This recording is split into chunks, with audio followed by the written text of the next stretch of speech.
Modern history lecture series के एक और वीडियो में आपका बहुत बहुत स्वागत है। हम आधुनिक भारत के इतिहास को समझने का प्रयास कर रहे हैं। इससे पिछले के वीडियो जो हमारा था उसमें हमने इस चीज़ को समझने का प्रयास किया कि किस तरीके से यूरोपीय व्यापारिक कंपनी समय समय पर भारत आते हैं और व्यापार करते हैं और एक दूसरे को प्रतिस्थापित करने का प्रयास करते हैं। भारत में उनको व्यापार करना आसान नहीं होता है। उन सब व्यापारिक कंपनी में आपसी प्रतिद्वंदता उत्पन्न होता है, आपसी प्रतिस्पर्धा उत्पन्न होता है और इस प्रतिस्पर्धा में कई लड़ाइयाँ भी होता है। पुर्तगाली को हराया ब्रिटिश व्यापारिक कंपनी ने और फिर फ्रेंच व्यापारिक कंपनी जब भारत आया तो उसको भी ब्रिटिश व्यापारिक कंपनी यानी कि ब्रिटिश ईस्ट इंडिया कंपनी ने हराया और भारत में अपने आप को व्यापारी के रूप में प्रतिस्थापित करने का प्रयास किया। पिछले वीडियो में हमने इस चीज को भी समझा था कि किस तरीके से जो फ्रेंच ईस्ट इंडिया कंपनी है, भारत में 3 लड़ाइयाँ हुई। कर्नाटक का जो 3 युद्ध था, प्रथम कर्नाटक युद्ध, द्वितीय कर्नाटक युद्ध और तृतीय कर्नाटक युद्ध। इन तीनों युद्ध में किस तरीके से फ्रेंच ईस्ट इंडिया कंपनी को हार का सामना करना पड़ता है और अंततः उसको भारत छोड़ के जाना पड़ता है। तो इस तरीके से अब केवल और केवल भारत में एक यूरोपीय व्यापारिक कंपनी बच गया, वो ब्रिटिश ईस्ट इंडिया कंपनी। और ब्रिटिश ईस्ट इंडिया कंपनी धीरे धीरे अपने आप को सुदृढ़ किया, मजबूत किया। साथ ही उन्होंने अब भारत की जो राजनीतिक अस्थिरता थी या राजनीतिक रूप से जो भारत के अंदर विभाजन था और भारतीय राज्यों के बीच की जो आपसी लड़ाई थी, इस लड़ाई का फायदा उठाने का प्रयास करता है और भारत पर सीधे अपने नियंत्रण स्थापित करने के लिए भारतीय राज्यों को लड़ाई में हरा करके भारत पर अपने आप को कंट्रोल करने का प्रयास करता है।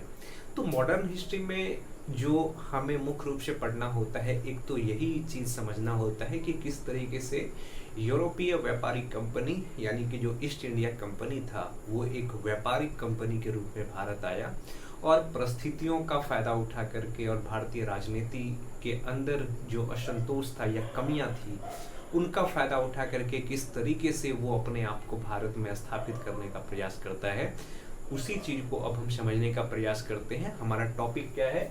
हमारा टॉपिक है ब्रिटिश शक्ति का विस्तार एवं सुदृढ़ीकरण। किस तरीके से ब्रिटिश शक्ति का विस्तार हुआ, किस तरीके से उन्होंने भारतीय राज्यों पर जीत हासिल की और भारतीय राज्यों की विभिन्न चीजों को नियंत्रित करने का प्रयास किया, कंट्रोल करने का प्रयास किया।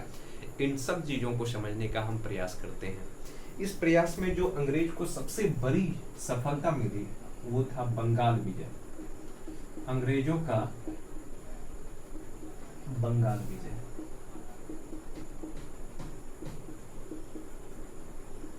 अंग्रेजों का बंगाल विजय, अंग्रेजों ने जो सबसे बड़ी सफलता हासिल की और सबसे पहला जो यहाँ पे सफलता हासिल किया वो बंगाल था। देखिए 1757 ईस्वी में प्लासी का युद्ध होता है और प्लासी के युद्ध के बाद डायरेक्ट ब्रिटिश साम्राज्य के अंदर बंगाल आ जाता है। बंगाल पर ब्रिटिश ईस्ट इंडिया कंपनी का नियंत्रण हो जाता है। पर हमको एक चीज समझना पड़ेगा कि 1757 से पहले बंगाल की स्थिति क्या थी। तो अगर हम ये देखें कि 1757 से पूर्व का बंगाल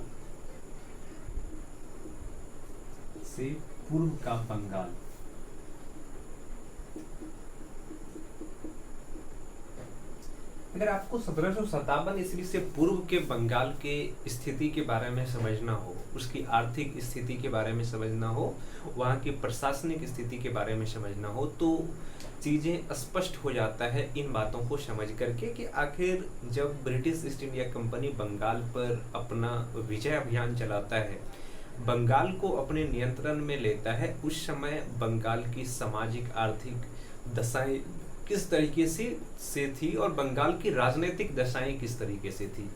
तो देखिए क्या होता है कि 1757 से पूर्व के बंगाल की बात करें तो जो ब्रिटिश ईस्ट इंडिया कंपनी है या यूरोप है, यूरोप के 60% यूरोप का 60% व्यापार बंगाल से होता था।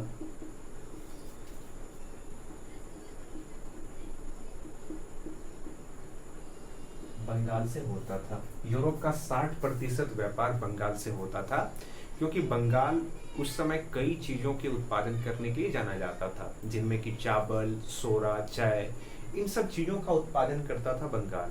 और यूरोप के जो व्यापारिक कंपनी भारत आकर के सामान खरीदते थे, या भारत ही नहीं, एशिया आकर के जो सामान खरीदते थे, इस सामान में से 60% हिस्सेदारी केवल और केवल बंगाल का था। यहाँ से निर्यात जिन चीज़ों का किया जाता था, उनमें सबसे महत्वपूर्ण क्या सब था? सोरा, चाय, चावल, उसके बाद और अगर देखें तो काली मिर्च, चीनी, इन सब चीजों को बंगाल से निर्यात किया जाता था, बंगाल से खरीद करके लिया जाता था। और बंगाल अपने आप में भारत के सबसे समृद्ध प्रांत था, क्योंकि यहाँ पे कई नदियां गुजरती है बंगाल से। बंगाल का मतलब आज का जो बिहार का क्षेत्र है, झारखंड का क्षेत्र है, और जो बंगाल तो है ही, जो उड़ीसा का क्षेत्र है, इन सब चीज़ों को मिलाकर के बंगाल प्रांत उस समय का था। और ये बंगाल प्रांत अपने समृद्धि के लिए उस समय पे जाना जाता था। इस समय जो बंगाल की समृद्धि था, इसके पीछे एक कारण और था, वो ये था कि जहाँ पे बाकी भारत युद्ध में उलझा हुआ था, जैसे कि अगर हम देखें तो बाकी भारत में आप मराठा के बारे में देखेंगे, मराठा संघर्ष कर रहा है। उसके बाद आप मुगल को देखोगे कि मुगल भी संघर्ष में लगा हुआ है, बाहरी आक्रमण हो रहा है, बाहरी आक्रमण हो रहा है। इन सब से अलग बंगाल में अभी किसी तरह का न तो आक्रमण होता है, और यहाँ पे एक शांति बना रहता है। और किसी भी अर्थव्यवस्था की उन्नति तब होता है जब वहाँ पे शांति स्थापित हो। इसकी वजह से 1757 ईस्वी के आसपास तक बंगाल भारत के सबसे समृद्ध प्रांत था, और इस प्रांत पर British East India company control करना चाहता था।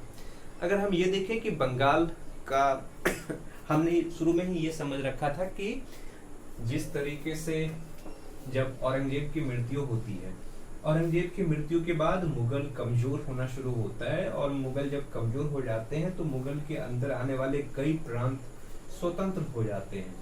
उन्हीं प्रांतों में से एक प्रांत था बंगाल। जब मुगल कमजोर हो गया केंद्रीय शक्ति के रूप में, तब बंगाल अपने आप को मुगल साम्राज्य से अलग करके एक स्वतंत्र प्रांत के रूप में अपने आप को स्थापित किया था।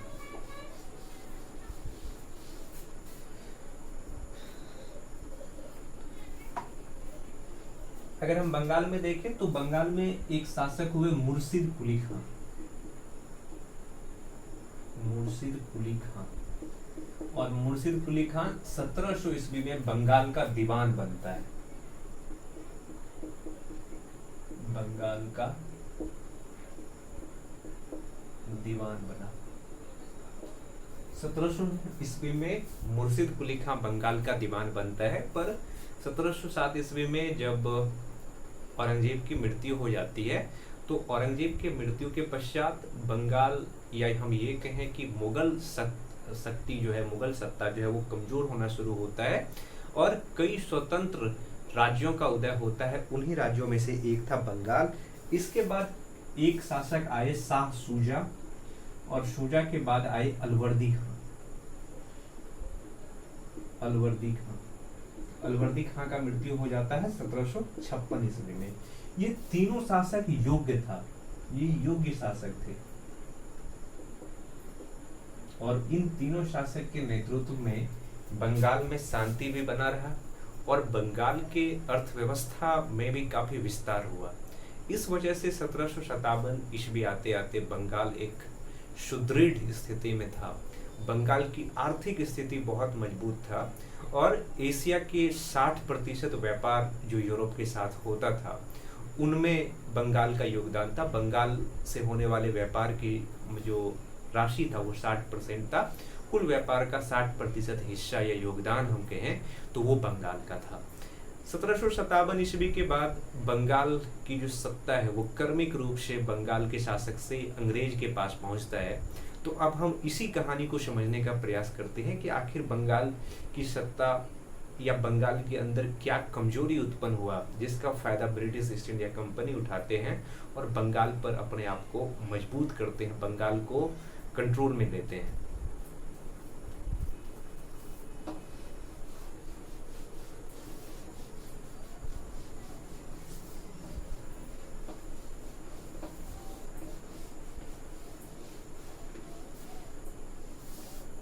देखिए 1757 से लेकर के 1765 तक, 1757 से 1765 तक बंगाल में कई घटनाक्रम होता है और इस घटनाक्रम के बाद बंगाल की जो सत्ता है वो धीरे धीरे बंगाल के शासक से ब्रिटिश ईस्ट इंडिया कंपनी के पास पहुंच जाता है।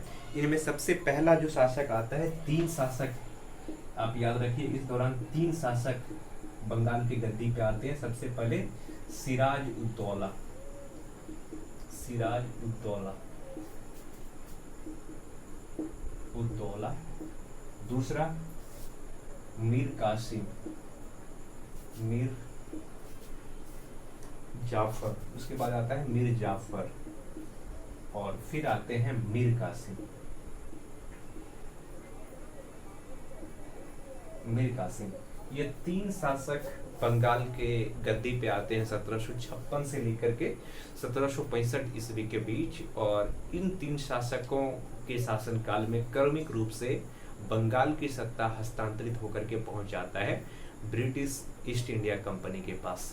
तो हम समझते हैं कि सिराजुद्दौला और ब्रिटिश ईस्ट इंडिया कंपनी के बीच किस तरीके की संघर्ष हुई थी, इस चीज को समझने का प्रयास करते हैं।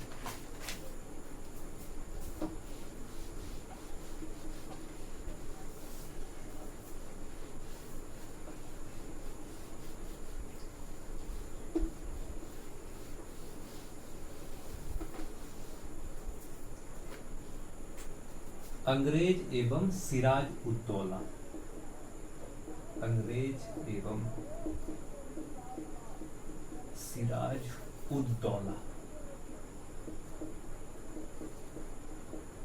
उद्दौला यानी कि इन दोनों के बीच किस तरीके की लफड़ा हुई, हम सबसे पहले इसी चीज को समझने का प्रयास करते हैं कि 1756 ईस्वी के बाद जब बंगाल का नवाब के रूप में सिराज उद्दौला गद्दी पे बैठते हैं, बंगाल के गद्दी पे, तो अंग्रेज के साथ उनका संबंध किस तरीके का रहा, हम इस चीज को समझने का प्रयास करते हैं। और ऐसा क्या कारण हुआ जिसके वजह से अंग्रेज, यानी कि जब हम अंग्रेज कहते हैं तो ब्रिटिश ईस्ट इंडिया कंपनी और बंगाल के नवाब के बीच संघर्ष होता है, इस चीज को समझने का प्रयास करते हैं। तो सबसे पहले देखिए क्या कारण रहा इन दोनों के बीच संघर्ष होने का। अगर हम कारण को समझे तो होता क्या है कि बंगाल का नवाब कौन है, सिराज उद्दौला है। बंगाल के नवाब सिराज उद्दौला के होने के बावजूद क्या करता है कि अंग्रेज बिना आज्ञा के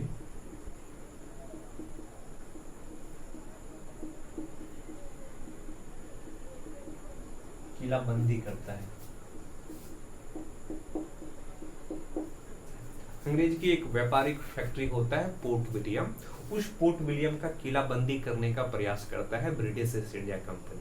किलाबंदी क्यों कर रहा था, क्योंकि जो बाकी यूरोपीय व्यापारिक कंपनी था इससे उनका संघर्ष लगातार जारी था। तो इस संघर्ष में अपने आप को मजबूत करने के लिए ब्रिटिश ईस्ट इंडिया कंपनी क्या करता है कि बंगाल के जो नवाब है सिराज उद्दौला, उससे बिना सहमति लिए, बिना आज्ञा के किलाबंदी करना शुरू कर देता है।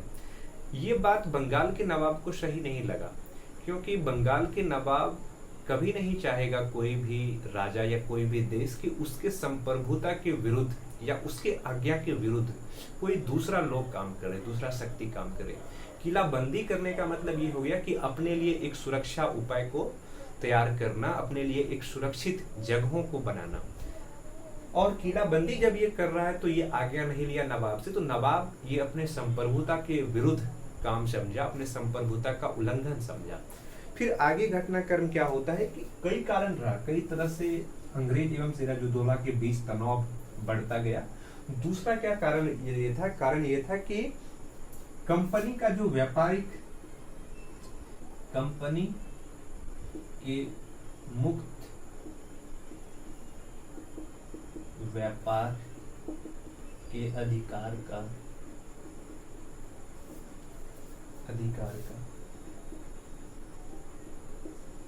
कंपनी के अधिकारी के द्वारा उल्लंघन।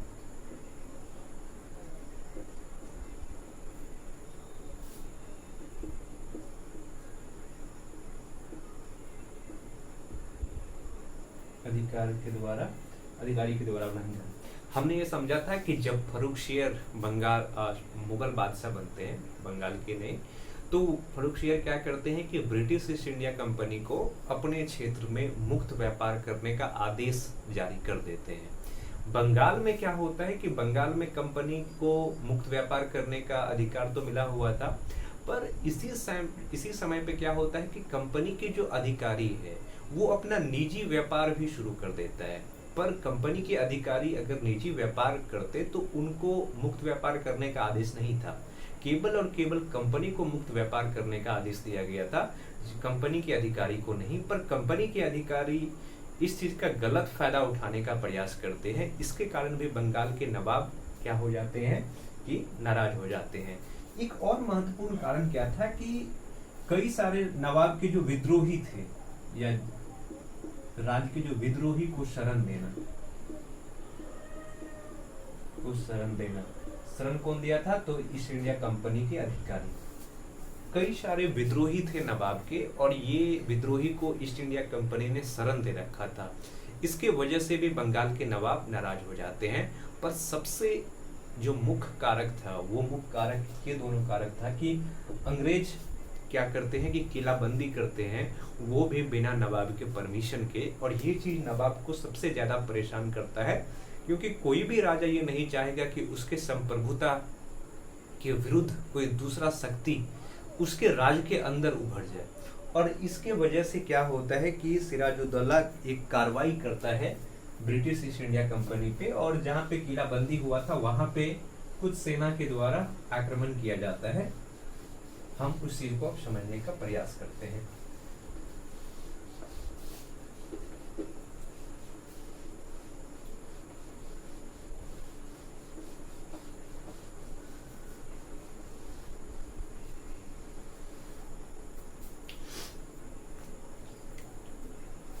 सिराज उद दौला की कार्रवाई।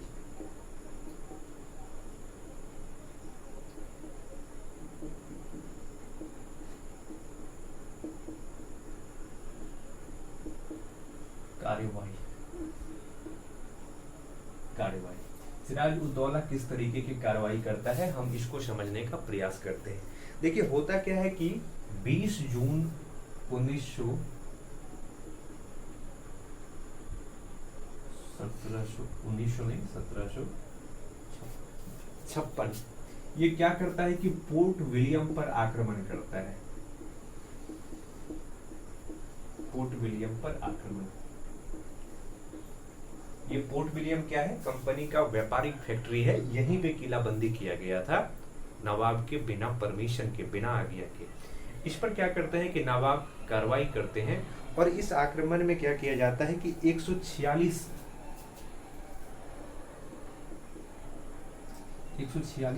कैदियों को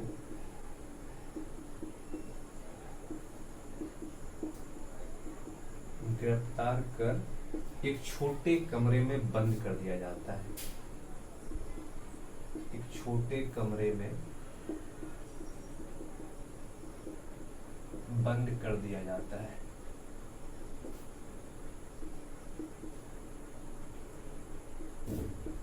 यानी कि पोर्ट विलियम पर 20 जून 1956 को सिराज उद दौला आक्रमण करते हैं और उस पर कब्जा कर लेते हैं, और इस पर कब्जा भी कर लेते हैं।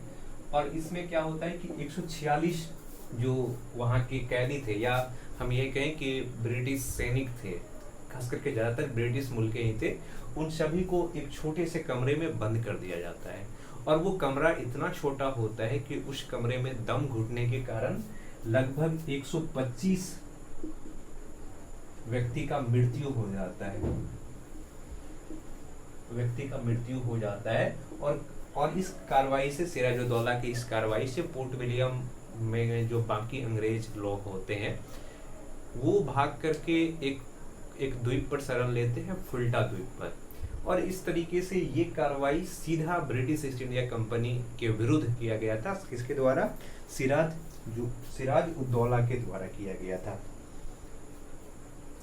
देखिए, इस कार्रवाई के बाद क्या होता है कि बहुत सारे अंग्रेज जो पोर्ट विलियम में रहते थे या अंग्रेज सैनिक थे जो पोर्ट विलियम के आसपास थे, वो भाग करके फुल्टा नामक स्थान पे अपना शरण ले लेते हैं और सिराज उद दौला फिर से अपने गद्दी पे बैठ जाते हैं और अपना राज्य का प्रशासन चलाते हैं।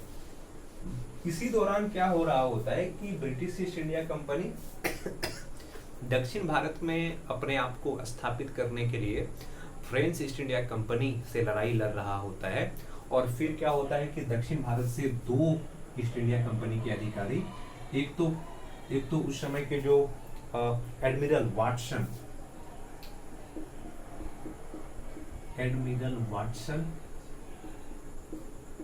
और दूसरा कर्नल क्लाइव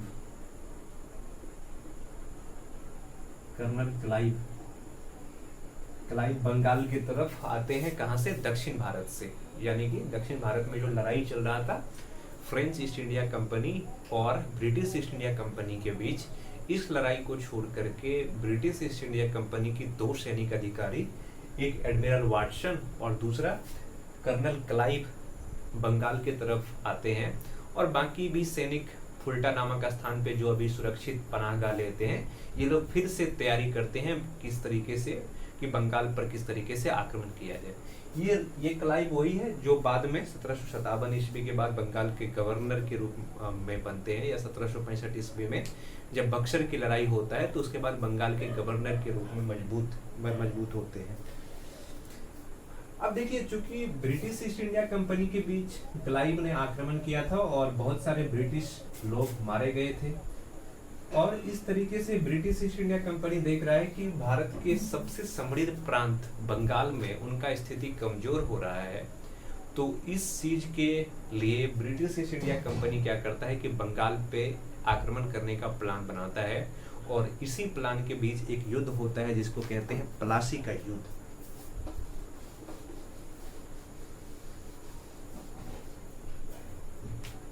प्लासी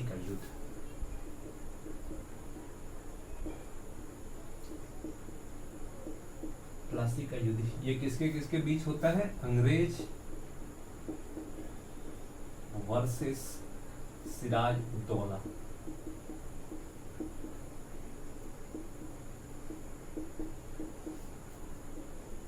आधुनिक भारत के इतिहास में ये जो प्लासी का युद्ध है जो 1757 में हुआ था, ये लड़ा गया था कब?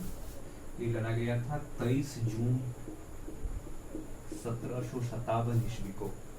भारत के इतिहास में ये लड़ाई बहुत ही महत्वपूर्ण है, क्योंकि इस लड़ाई में जब अंग्रेज का जीत होता है तो इस जीत के साथ ही अंग्रेज भारत पर अपने आप को स्थापित करने का प्रयास करता है, भारत को अपने अंदर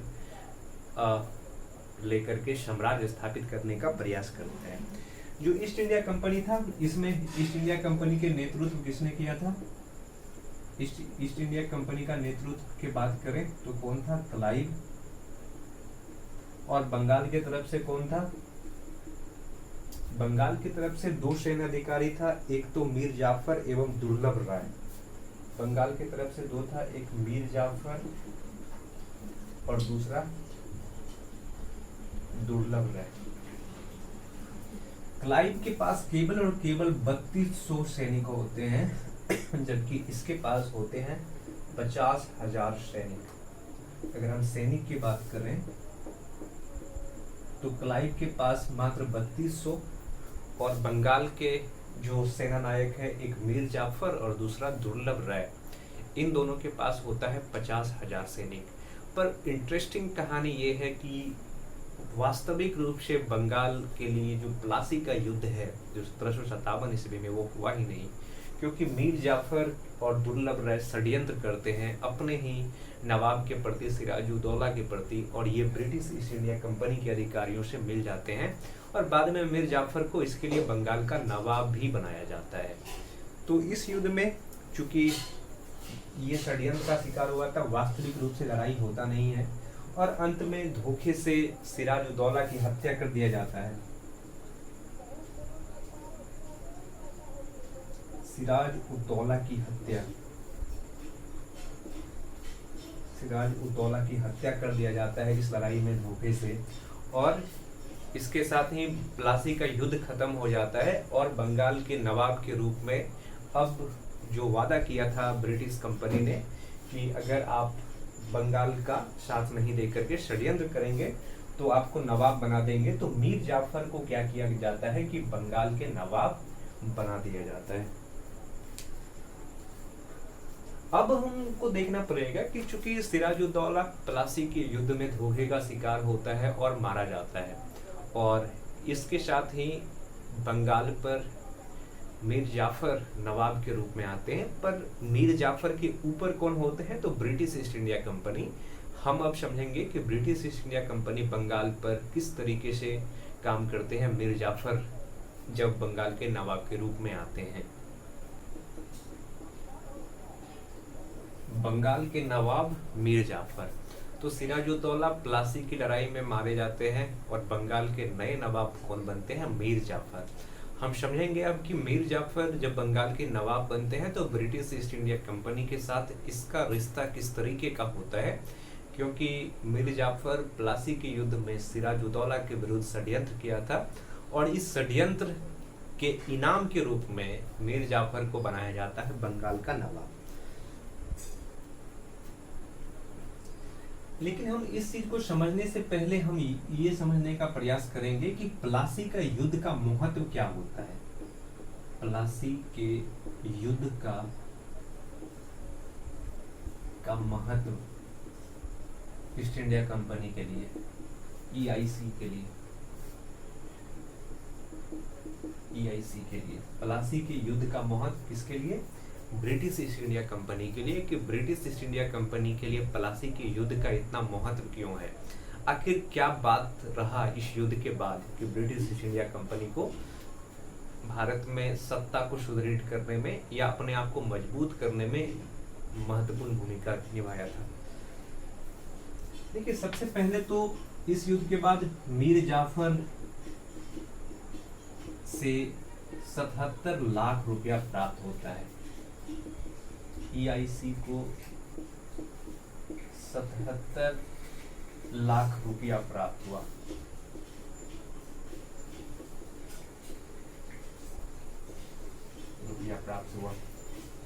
जब मीर जाफर बंगाल के नवाब बनते हैं तो इनाम के रूप में ईस्ट इंडिया कंपनी को 77 लाख रुपया मिलता है। इतना ही नहीं, जो क्लाइव था, क्लाइव को भी 20 लाख रुपया दिया गया। क्लाइव 20 लाख प्राप्त करता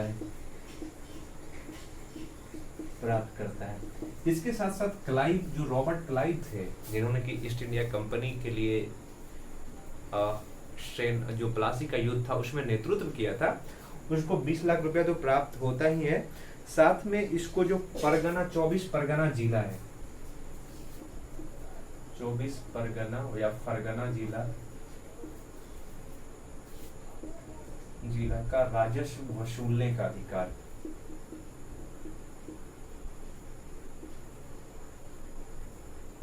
राजस्व वसूलने का अधिकार प्राप्त हुआ। रॉबर्ट क्लाइव को बंगाल के लड़ाई में जब जीत होता है ब्रिटिश ईस्ट इंडिया कंपनी को, तो 20 लाख रुपया मिला और साथ में इसको जो 24 फरगना जिला है उसके राजस्व वसूलने का भी अधिकार मिल गया। किसको? रॉबर्ट क्लाइव को। इसके साथ साथ कंपनी का जो यूरोपीय प्रतिद्वंद्विता दूर हो गया। कंपनी का यूरोपीय प्रतिद्वंद्विता खत्म हो गया। यानी कि अब कोई भी यूरोपीय कंपनी बंगाल में आकर के व्यापार नहीं कर सकता था, चाहे वो फ्रेंच ईस्ट इंडिया कंपनी हो या कोई भी यूरोपीय व्यापारिक कंपनी है, वो बंगाल आकर के व्यापार नहीं कर सकता था। बंगाल में केवल और केवल व्यापार करने का अधिकार किसका रह गया? तो ब्रिटिश ईस्ट इंडिया कंपनी का। ये कुछ महत्वपूर्ण फायदे थे जो बंगाल विजय पर किसको प्राप्त हुआ था? ब्रिटिश ईस्ट इंडिया कंपनी को प्राप्त हुआ था। पर इसका जो सबसे बड़ा महत्व आप समझिए कि ब्रिटिश ईस्ट इंडिया कंपनी को बहुत सारे पैसा प्राप्त होता है और अब ये इस पैसा का उपयोग कर सकता है यहाँ से सामान खरीदने में। इससे पहले जो व्यापार होता था ब्रिटिश ईस्ट इंडिया कंपनी और भारत के बीच, इसमें कंपनी को सोना लाना होता था सामान खरीदने के लिए, मुद्रा लाना होता था यूरोप से सामान खरीदने के लिए, पर अब इसको यहीं रुपया प्राप्त हो रहा है, यहीं पे इसको बहुत सारे पैसा प्राप्त हुआ है, तो इस पैसा का ये व्यापार में इन्वेस्ट कर सकते थे और यहाँ से सामान खरीद करके यूरोप में जाकर के बेच सकते थे। इससे पहले एक तरफा व्यापार होता था क्योंकि यूरोप से बहुत कम सामान लेकर के वो आते थे जो भारत के बाजारों में वो बेच पाते थे, पर अधिकांश सामान को उसको भारत के रूप में भारत में ही खरीदना होता था, जिसके वजह से हर साल उनका जो व्यापारिक घाटे में कंपनी जाते थे या वो देश जाता था। पर बंगाल विजय के साथ उनको एक बहुत बड़ी राशि प्राप्त होता है और इस राशि का प्रयोग वो आगे चल करके न केवल व्यापार के रूप में करते हैं बल्कि अन्य अभियान में भी करते हैं। और इस जीत के साथ उनको सबसे बड़ा लाभ तो ये हुआ कि बाकी यूरोपीय देशों के साथ जो उनका व्यापारिक प्रतिद्वंद्विता था वो प्रतिद्वंद्विता अब समाप्त हो गया।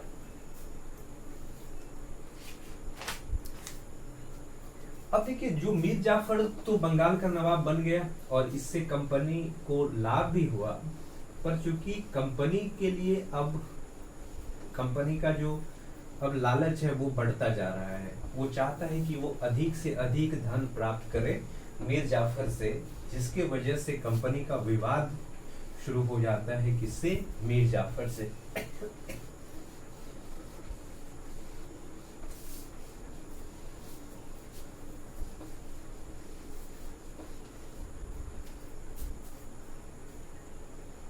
तो अब हम समझने का प्रयास करते हैं मीर जाफर और कंपनी के बीच विवाद का कारण।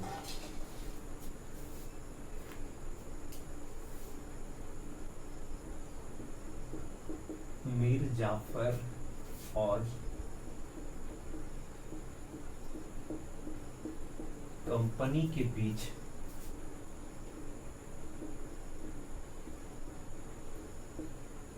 विवाद का कारण।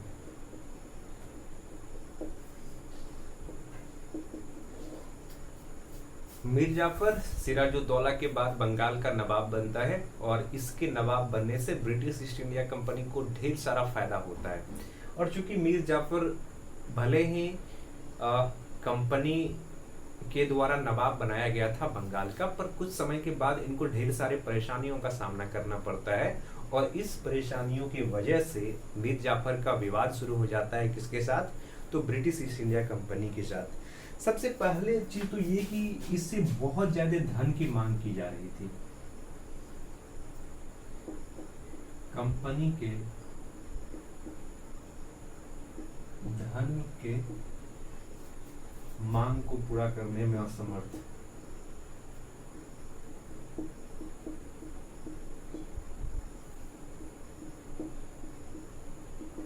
असमर्थ। मीर जाफर से कंपनी के द्वारा बहुत ज्यादा धन की मांग की जा रही थी और इस मांग को पूरा करने में मीर जाफर असमर्थ था। इसकी वजह से कंपनी के साथ इसका विवाद शुरू हो जाता था। दूसरा जो कारण था आंतरिक असंतोष।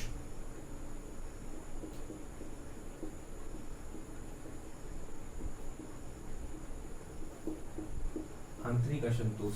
मीर जाफर के विरुद्ध बहुत ज्यादा आंतरिक असंतोष उत्पन्न हो रहा था क्योंकि कंपनी ने एक तो बहुत ज्यादा पैसा प्राप्त किया था मीर जाफर से, दूसरा मुक्त व्यापार का अधिकार मिल गया था ब्रिटिश ईस्ट इंडिया कंपनी को। बाकी यूरोपीय कंपनी बंगाल में आकर के व्यापार नहीं कर सकते थे। इसके वजह से जो बंगाल की अर्थव्यवस्था है वो अर्थव्यवस्था अब डूबने की कगार पे है। इस वजह से चाहे वो किसान हो या छोटे छोटे व्यापारी हो, शिल्पी हो, उन सबको बहुत ज्यादा नुकसान होता है और बंगाल में आंतरिक असंतोष उत्पन्न हो जाता था हुआ। दूसरी तरफ मीर जाफर के विरुद्ध जो बहुत लोग थे, जमींदार हो या उनके पुराने अधिकारी थे, वो सब इनके विरुद्ध भी नाराज थे। जब मीर जाफर कंपनी की धन की आवश्यकता को पूरा नहीं कर पाया तो कंपनी ने क्या किया कि मीर जाफर को हटा दिया और इसके जगह पे एक नए व्यक्ति को बंगाल का नवाब बनाता है, उसका नाम है मीर कासिम। मीर जाफर जब कंपनी के काम को पूरा नहीं कर पा रहा था, कंपनी के डिमांड को, कंपनी की जो महत्वाकांक्षा बढ़ता जा रहा था पैसा को लेकर के, उस चीज को जब पूरा नहीं कर पाया तो कंपनी ने मीर जाफर को सत्ता से बेदखल किया और एक नए शासक को लाया, किसको? मीर कासिम को, ताकि मीर कासिम उसके इशारे पे काम कर सके और कंपनी की जरूरतों को पूरा कर सके। अब समझते हैं कि मीर कासिम के दौर में बंगाल की स्थिति क्या रही और मीर कासिम और अंग्रेज के बीच किस तरीके का विवाद हुआ और किस तरीके का संघर्ष हुआ। इस चीज को समझने का हम प्रयास करते हैं। तो मीर जाफर की जगह मीर कासिम को क्यों बनाया गया? क्योंकि मीर कासिम ने कहा कि आपको जितना पैसा की जरूरत है आप चिंता मत कीजिए, पैसा हम देंगे। इसके वजह से कंपनी ने क्या किया कि मीर जाफर को सत्ता से बेदखल करके बंगाल के गद्दी पर एक नए आदमी को बैठाया। उस आदमी का क्या नाम है? मीर कासिम। अब समझते हैं कि मीर कासिम के दौर में कंपनी और बंगाल के बीच के रिश्ते किस तरीके से परिवर्तित होता है।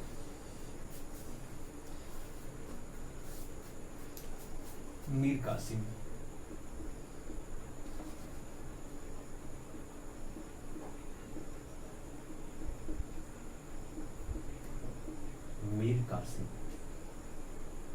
जो मीर कासिम है, मीर कासिम को क्या किया जाता है कि बंगाल का शासक बनाया जाता है।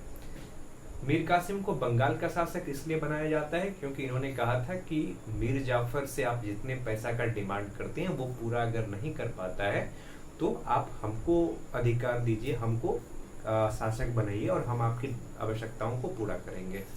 पर जब मीर जाफर बंगाल का नवाब बनता है तो इसके द्वारा दो काम होता है, दो महत्वपूर्ण काम ये करता है, दो महत्वपूर्ण कार्य। सबसे पहले क्या करता है ये कि अपने पसंद के अधिकारी को मिला करके, अपने पसंद के अधिकारियों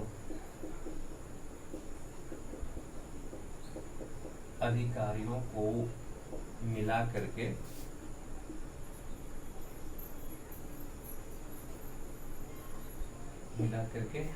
नए नौकरशाह का गठन।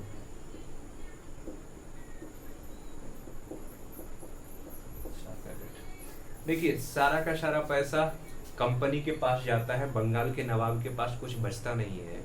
इस स्थिति में बंगाल में अराजकता उत्पन्न होती है और लोगों के बीच ढेर सारी समस्या उत्पन्न होती है।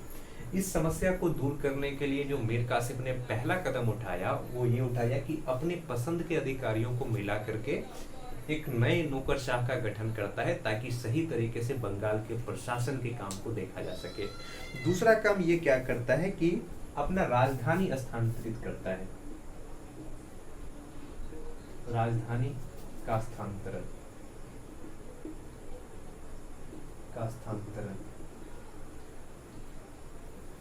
कहां से करता है? ये मुर्शिदाबाद से, पहले बंगाल की राजधानी होता था मुर्शिदाबाद से ये राजधानी कहां पे ले जाते हैं? मुंगेर। और मुंगेर इसलिए ले जाते हैं ताकि ब्रिटिश ईस्ट इंडिया कंपनी का प्रभाव कम हो सके और वहां ये सही तरीके से अपनी गतिविधियां चला सके, सही तरीके से बंगाल को फिर से सुदृढ़ करने का प्रयास कर सके।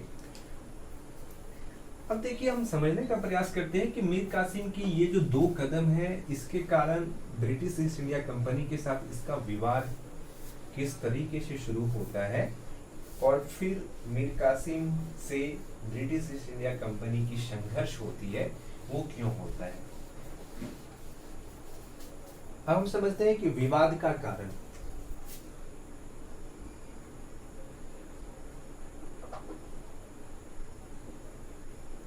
देखिए, विवाद का जो सबसे पहला कारण है क्योंकि पपेट के रूप में मीर कासिम बंगाल के नवाब बना है और कंपनी हमेशा ये कोशिश करता था कि मीर कासिम कंपनी के इशारे पे काम करे, पर ये क्या करता है कि ये अपने आप को ईस्ट इंडिया कंपनी से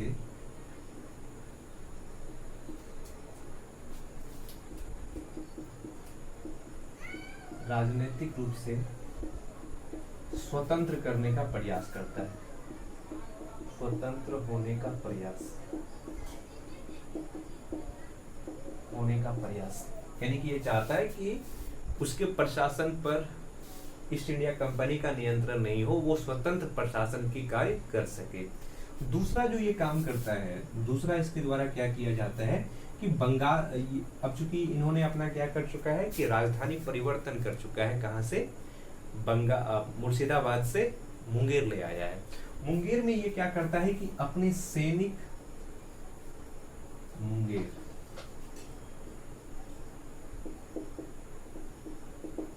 सैनिक सुदृढ़ीकरण का प्रयास करता है, सैनिक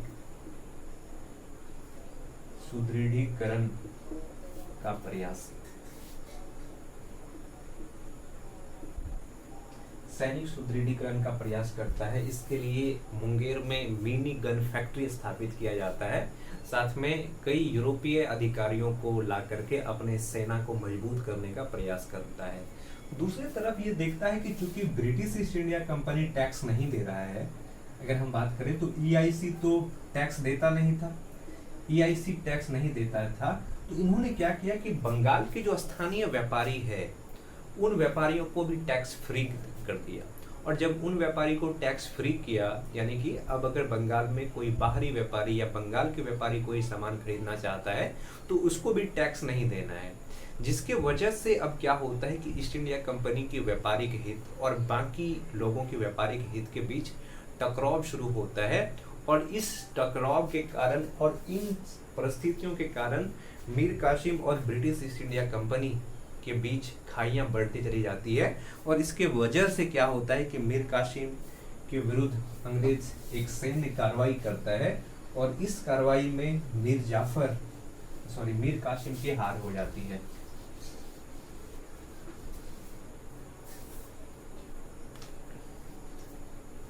जब Mir Kasim versus East India Company के बीच लड़ाई होता है और मीर कासिम का हार हो जाता है, और जब इसका हार हो जाता है तो ये भाग करके कहाँ पे जाते हैं, तो भाग करके ये चला जाता है कहाँ पे, शुजा उद दौला के पास। शुजा उद दौला, देखिए सिराज उद दौला और शुजा उद दौला के बीच कंफ्यूज नहीं होना है। ये शुजा उद दौला उस समय अवध का शासक था, अवध का शासक था। और दूसरी तरफ जो मुगल शासक होता है उस समय पे, मुगल शासक कौन था, शाह आलम द्वितीय, मुगल शासक था शाह आलम द्वितीय।